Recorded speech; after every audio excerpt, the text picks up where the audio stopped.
1절부터 14절까지입니다.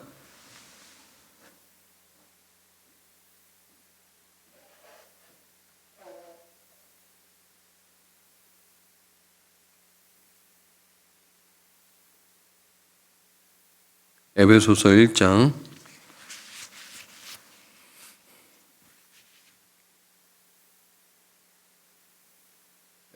1장 1절부터 14절까지입니다. 우리 한 절씩 교독하고 14절 같이 읽도록 하겠습니다. 제가 먼저 읽겠습니다. 하나님의 뜻으로 말미암아 그리스도 예수의 사도된 바울은 에베소에 있는 성도들과 그리스도 예수 안에 있는 신실한 자들에게 편지하노니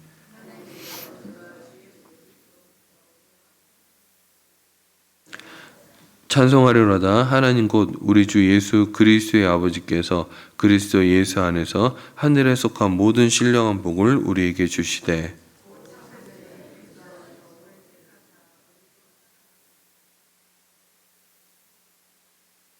그 기쁘신 뜻으로 우리를 예정하사 예수 그리스도로 말미암아 자기 아들들이 되게 하셨으니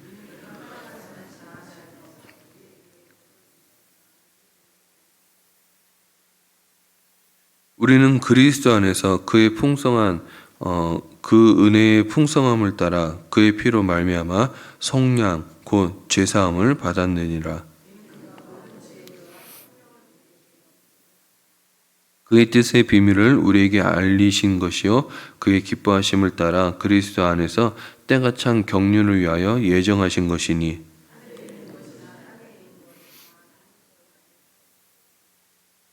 모든 일을 그의 뜻의 결정대로 일하시는 이의 계획을 따라 우리의 예정을 입어 그 안에서 기업이 되었으니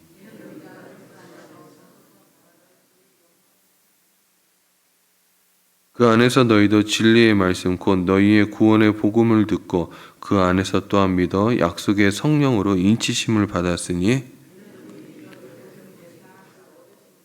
속량하시고 그의 영광을 찬송하게 하려 하심이라. 아멘. 오늘부터 이제 잠언은 이제 그만 보고 에베소서로 넘어가게 되는데요. 에베소서 전체의 내용은 딱 세 가지입니다. 첫 번째 내용이 뭐냐 그러면은 원래 하나님을 믿는 백성들은 유대인들이죠. 유대인들인데 지금 이 에베소라는 곳은 터키 지역에 있는 이방 지역입니다. 그러니까는 에베소를 쓰면서 사도 바울이 에베소 교회 성도들에게 세 가지를 이야기합니다. 너희 이방인들이 어떻게 하나님을 믿는 백성 안에 또 신약시대 백성 안에 포함되게 되었는지 그 과정을 설명해요. 그러니까 이 1절부터 오늘 읽었던 게 그 과정에 좀 서론 부분 같은 겁니다. 그리고 이제 두 번째 내용이 뭐냐면요. 너희들은 구원을 얻었으면은 어떻게 어떤 마음으로 신앙생활을 해야 되는지를 이야기해요. 너희 마음 속에는 예수님을 교회의 머리로 생각하고 너희 에베소 교회는 단일 공동체임을 이야기합니다. 그러니까는 에베소 교회라는 것이 이 각자 개개인의 개인 플레이 또 개인주의로 신앙생활하는 그런 공동체가 아니라 그리스도를 머리로 하는 공동체임을 설명해요. 그런 연후에 이 공동체의 속성 같은 거를 이야기하는데요. 그러면 너희가 이 그리스도를 머리로 해서 신앙생활 하는 자들이라면 이 공동체 안에서 두 가지를 이야기해요. 연합과 일치에 대해서 이야기합니다. 그 당시에 에베소 교회가 에베소의 문화를 보면서 항구 도시였고 참 문란한 도시였고 또 아데미 여신이라는 세계 불가사의한 그런 여신을 섬기면서 이 항구 도시로서 엄청나게 타락해 있었거든요. 뭐 음란은 물론이고 뭐 여러 가지부터 시작해가지고 이제 그랬는데 이 안에서 신앙생활하는 자들이 있었어요. 그러니까 이들을 보니까 사도 바울이 되게 좋게 본 거죠. 아주 좋게 본 거예요. 그래서 이들에게 더 신앙생활을 잘하기 위해서 어떻게 해야 되는지 이야기하는 거죠. 그렇다면 오늘 본문인 서론의 내용은 무엇일까요? 너희가 하나님으로부터 구원을 받은 자로 예정되었다라는 거예요. 예정이 뭐죠? 미리 선택된 사람들을 예정이라고 얘기하는 거죠. 그것을 이 그리스도의 사역과 또 성령의 역사로 성취되었다라는 것을 얘기하고 싶은 거예요. 자, 그렇다면 오늘 본문을 통해서 하나님이 우리에게 주시고자 하는 메시지가 무엇인지 한 가지로 살펴볼까 합니다. 이 성화, 구원의 완성은요, 사랑으로 이루어진다라는 거예요. 자, 4절 하반절에서 사도 바울은 왜 하나님께서 우리를 예정하시고 선택하셨는지 그 목적을 이야기해요. 이 4절 하반절에 보면요, 뭐라고 얘기합니까? 거룩하고 흠이 없게 하시려고. 이 목적입니다. 하나님께서 우리들을 예정하시고 선택하신 이유는 그냥 단순히 내가 너희들 구원해 줄게 이런 게 아니었어요. 세상에서 믿지 않는 자들과 구별 없이 살라고 그냥 구원하신 게 이런 게 아닙니다. 그 목적은요, 거룩이에요. 거룩인데요, 그냥 거룩이 아니라 그 앞에 플러스 거룩이 있어요. 어떤 플러스 거룩이냐? 흠이 없는 거룩입니다. 여러분, 말하자면 거룩에 이르러야 하는데 이 흠이 없는 거룩이 또 그냥 거룩이 아니라 그 앞에 플러스가 또 하나 됐어요. 그 앞에서 흠이 없는 거룩이라는 거예요. 무엇을 말해주는 겁니까? 단순히 사람이 볼 때 그냥 거룩하고 또 자신이 평가할 때 흠이 없는 상태가 아니라는 거예요. 그 평가 기준이 하나님 보시기에 하나님 앞에서 흠이 없고 거룩이라는 거예요.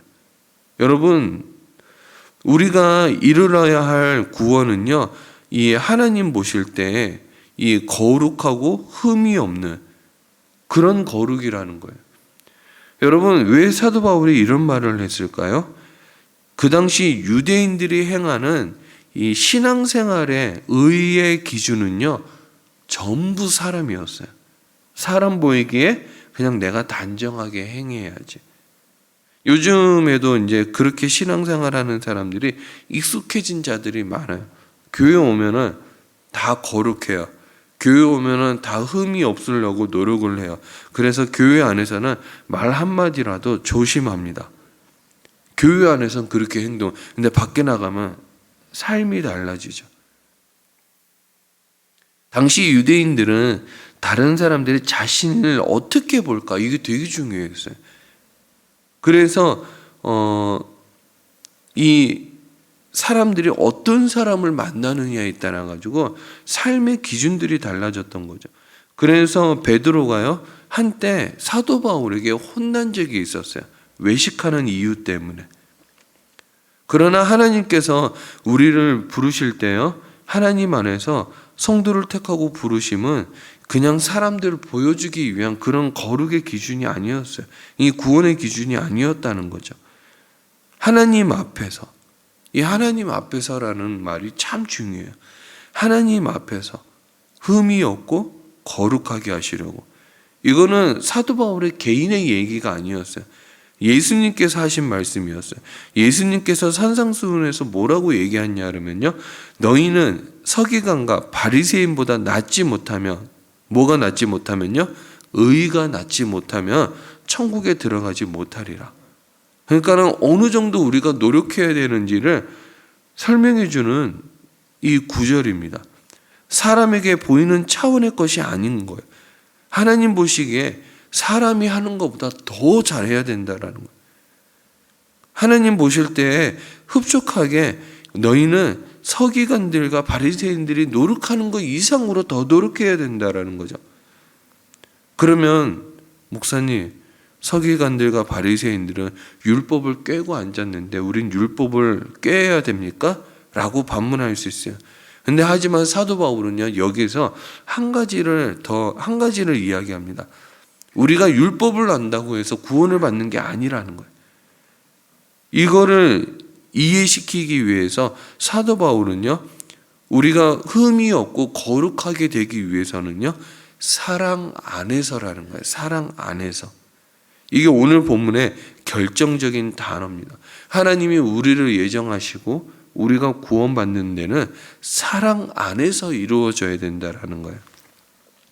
여러분, 이 말씀을 제대로 이해하지 않거나 우리가 이제 잘못 오해하면요, 우리의 구원은요 행위로 갈 수밖에 없어요. 사랑 안에서라는 말이 뜻하는 바가 무엇일까? 하나님이 우리를 선택하신 목적은요, 흠이 없고 거룩한 단계에 이르게 하시라는 건데요, 그걸 이끄는 방법, 우리가 흠이 없고 거룩하도록 이끄는 방법을요, 사랑으로 하신다라는 거예요. 사랑으로 가르치시고, 사랑으로 이해하시고, 사랑으로 용서하시고, 사랑으로 참으시고, 사랑으로 깨우치시고, 사랑으로 알게 하신다라는 거예요. 이 사랑 안에서라는 말은요, 정말 좋은 표현이에요. 우리로 사랑 안에서 하나님 앞에서 거룩하게 하신다? 여러분 한번 생각해 보세요. 여러분, 자녀를 지도하고 훈계하고 이끌고 안아줄 때요, 어떤 마음으로 하십니까? 빨리 애가 컸으면 좋겠다, 이런 마음으로 하십니까? 여러분, 끝내는요, 그 아이가 어떻게 자라느냐에 따라서, 내가 어떻게 행동하느냐에 따라서 그 애가 어떻게 자라기 때문에, 내가 어떻게 행동하느냐에 따라서 이제 그의 결과로 자라는 거예요. 그의 결과로. 그렇기 때문에 우리 아이가 어떤 아이로 자라기를 바라는가에 대해서는, 사랑으로 키워본 자녀는요, 반드시 사랑스러운 자녀가 나타나는 거죠. 예수님도 똑같습니다. 우리가 누구한테 신앙생활을 배웠느냐, 어떻게 신앙생활을 배웠느냐에 따라서 사랑으로 우리가 신앙생활을 하느냐, 아니면 어떤 문화에서 어떤 스타일로 신앙생활을 하느냐가 결정이 된다라는 거예요. 여러분, 솔직히 생각해 보십시오. 우리가 하나님 말씀대로 살아가지 못하는 이유가 무엇일까요? 어떤 부분에서는 사랑 부족일 수 있다라는 거예요. 이 사도 요한이 우리에게 뭘 가르쳤냐 그러면 사랑을 가르쳤어요. 사랑에 이제 요한일서에 계속 보시면요, 사랑에 사로잡히기만 하면 계명이 무겁지 않다는 거예요. 율법이 무겁지 않다라는 거예요. 여러분, 우리가 남녀간의 사랑을 나누면요, 규칙이 어렵습니까? 그렇지 않거든요. 어저께 청소년부 회식을 했습니다. 근데 우리 부장 집사님이 그 얘기를 하더라고요. 여기서 이제 그때 아내가 일산에 살았는데, 일산으로 가는데, 일산에서 이제 여기서 일산을 갈 땐가, 일산에서 여기 올 땐가 25분인가 30분에 날아갔대요. 전 그거를 들으면서 많이 좋아하셨구나, 저 그 생각이 들었어요. 여러분, 사랑으로 규칙을 어기긴 했지만은 거기까지 가도록 이끈 것이 무엇입니까? 사랑하는 마음이었거든요. 사랑하는 마음이었어요. 사랑하는 마음이 생기면요, 그의 모든 것을 이루기 위해서 나는 최선의 노력을 다한다라는 거죠. 여러분, 사랑에 사로잡히면 계명이 무거울까요? 어려울까요? 계명이 괴로울까요? 그렇지 않거든요. 하나님께서 죄인인 우리를 구속하시고 의의 길로 인도하시는 이 일이 우리가 사람의 인간적으로 보면은 얼마나 어려운 일이겠습니까? 하지만 하나님의 사랑을 더디보면요, 예배 드리는 게 불편하지 않아요. 왜요? 마음이 기쁘거든요. 여러분, 새벽기도 와서 응답을 한번 잘 받으면요, 새벽기도 오는 게 마음이 불편하지 않아요. 마음이 기쁘거든요. 하지만 지금 우리가 신앙생활하는 게 마음이 왜 불편합니까? 사랑이 부족해서 그래요. 하나님의 사랑을 덜 입었다라는 얘기죠. 마찬가지입니다. 지금 사도 바울이 이 에베소에 있는 자들에게 뭘 얘기하냐 그러면요, 이 사랑을 얘기해요. 사랑을. 오늘 1절 한번 보도록 하겠습니다. 1절에 어떤 표현이 있냐 그러면요, 1절에 신실한 자들에게 편지하노니. 사도 바울이 지금 걱정하는 게 뭡니까? 신실한 자들이 있다라는 거예요. 신실한 자들이 많다라는 거죠. 하지만 이들이 지금 중도에 하나님 예정하신 구원의 줄을 놓을까 봐 걱정하는 마음으로 하나님은 여러분들을 예정하시고 구원하시기로 작정하셨는데 하나님의 사랑 안에서 구원을 이루라고 얘기해요. 구원을 이루라고. 그래서 사도 바울도 로마서에서 사랑을 가리켜 율법의 완성이라고 그랬어요. 율법의 완성. 저는 여러분들이 사랑을 회복하셨으면 좋겠어요. 우리 자녀들을 키울 때나 또 우리 자신을 대할 때나 이웃을 대할 때 사랑으로 대하십시오. 여러분 자기 자신도 사랑할 줄 알아야 됩니다. 이웃도 사랑할 줄 알아야 돼요. 자녀도 사랑할 줄 알아야 돼요. 그 먼저가 무엇입니까? 하나님의 사랑을 덧입을 때 나아가 내가 나 자신을 사랑할 줄 아는 거예요. 많은 세대들이 자신을 사랑할 줄 모르고 컸어요. 그래서 우리 윗세대들을 보면 자신을 사랑한다라는 게 뭔지를 몰라요. 그래서 이 표현하는 것도요, 약간 사랑하는 것 같긴 한데 정확하게 표현을 못하죠. 왜? 내가 나 자신을 사랑하지도 않았고 나 자신을 사랑하는 방법도 몰랐기 때문에 그래요. 저는 여러분들이 하나님 안에서 사랑을 충분히 덧입으셨으면 좋겠어요. 그러면요, 하나님의 놀라운 은혜가 펼쳐집니다. 저기 1절에 한번 새벽기도 때 말씀드렸던 예화인데요. 신종민이라는 목사님이 계십니다. 무명의 목사님이에요. 유명하신 목사님 아닙니다. 근데 이분이 대학교를 졸업하고 총신 신학대학원을 입학하기 위해서 목사가 되려면 거기 꼭 가야 되거든요. 총신 신학대학원에 가기 위해서 시험을 쳤는데 첫째 해에 떨어졌어요. 뭐 그때는 경쟁률이 뭐 3대1, 5대1 이랬으니까는 뭐 좀 잘못하면 떨어질 수 있었겠죠. 두 번째 시험을 쳤는데 또 떨어진 거예요. 세 번째 시험을 쳤는데 붙을 줄 알았대요. 근데 또 떨어진 거예요. 고민이 되는 거예요. 내가 신학을 계속 해야 될까? 말아야 될까? 그러자 네 번째 시험 쳤는데 또 떨어졌어요. 그때 면접을 봤던 교수님이 자기를 3번 면접을 봤던 교수님 우연찮게 걸린 거예요. 보통 면접을 볼 때 교수님 한 10몇 분이 면접을 한꺼번에 오세요. 그렇기 때문에 내가 봤던 면접 교수님을 그 다음에 또 보리라는 이 퍼센테이지는 극히 낮습니다. 근데 자기가 봤던 교수님 면접을 3번을 본 거예요. 그 교수님이 그렇게 얘기하시죠. 또 왔어? 이러더래요. 그러더니 이쯤 되면은 한번 고민해 봐야 되는 거 아니야? 4번 떨어졌으면은 하나님이 당신을 목사로 쓰기를 원하는지. 심각한 딜레마에 빠지기 시작한 거예요. 5번째 떨어지고 6번째 떨어지고. 이제는 뭐 실패가 이제 익숙해진 사람이 된 거예요. 여러분 7번째 시험을 볼 때 그런 생각을 했대요. 이분도 대단한 오기가 있는 분이죠. 하나님, 저 이제 떨어지면은 하고 있던 교육전도사 사역도 내려놓고 저는 다른 일을 찾아보겠습니다. 그랬대요. 그리고 시험 치기 이틀인가 3일 전에 꿈을 꿨는데요. 꿈에 나타나서 이러더래요. 하나님이. 목소리만 들리는데 종민아, 내가 너를 사랑한다. 종민아, 내가 너를 사랑한다. 종민아, 내가 너를 사랑한다.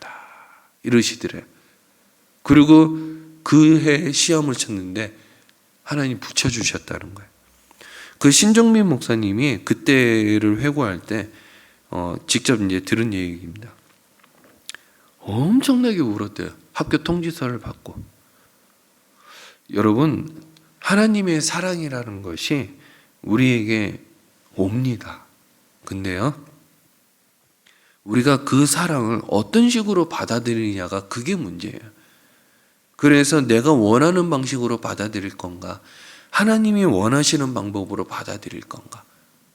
저는 여러분들이 하나님의 입장에서 한번 생각해 봤으면 좋겠어요. 그리고 하나님이 나에게 지금 사랑을 베푸시고 계시는가? 또 사랑을 베푸신다면 어떤 사랑을 베푸시고 계시는가? 그리고 날마다 내가 하나님의 사랑을 덧입어 구원을 완성하고 나 자신도 사랑하고 이웃도 사랑하고 가족도 사랑하고 더 나아가 내 주위에 안 믿는 자들도 사랑할 수 있는 하나님의 사람이 되었으면 좋겠어요. 말씀을 정리하도록 하겠습니다. 우리가 이 거룩하고 흠이 없는 이 성화 구원의 완성은요, 오직 사랑 안에서만 이루어진다는 거 기억하시고 오늘 하나님의 사랑을 덧입어 오늘 하루 기쁘고 행복한 하루, 또 하나님 주시는 또 응답으로 또 오늘 하루 승리하는 여러분들이 되길 주의 이름으로 축복합니다. 자, 우리 함께 기도하도록 하겠습니다. 하나님, 오늘 이 새벽에 하나님의 사랑을 덧입는 새벽 되게 해달라고, 또 그래하여 하나님